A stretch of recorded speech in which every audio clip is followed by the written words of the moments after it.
Paul Sheldon. He's a best-selling novelist who has finally met his biggest fan. Her name is Annie Wilkes, and she is more than a rabid reader. She is Paul's nurse, tending his shattered body after an automobile accident. But she is also his captor, keeping him prisoner in her isolated house. Now Annie wants Paul to write his greatest work, just for her.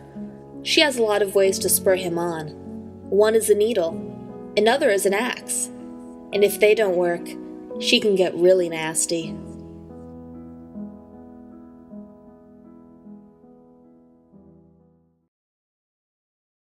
Hi, Paul.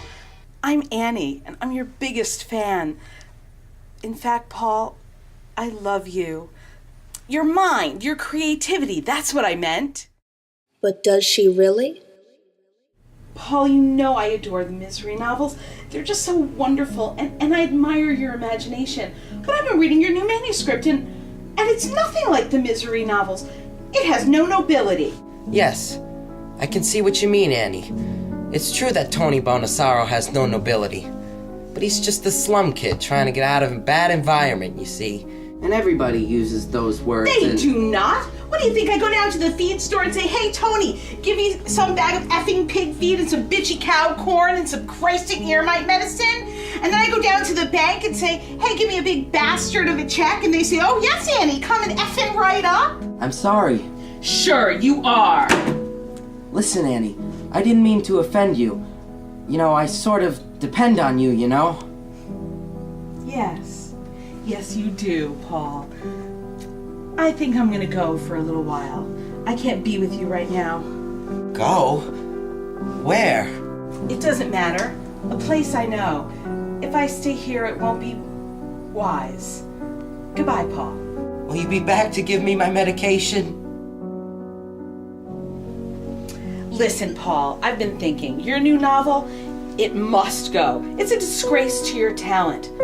But wait, I brought you something. You can use this to write your new novel. Your best novel, Misery Returns.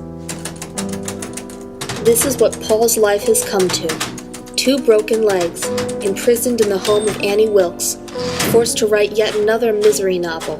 Will he ever be saved? Well, is it fair? Shall I go on? I'll kill you if you don't. It's not like any of the other misery books. I'm so excited I'm the first person to read it. It's why I love you so much, Paul. Paul is stuck doing the same routine every day, and no one has yet to come save him. Will Paul survive with Annie Wilkes? Can he find his own way out?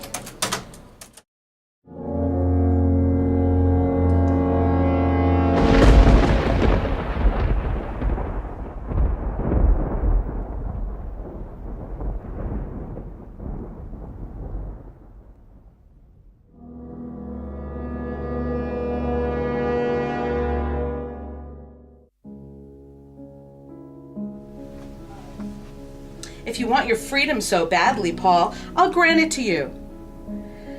I know you're thinking about escaping, but you know I can't let you leave here.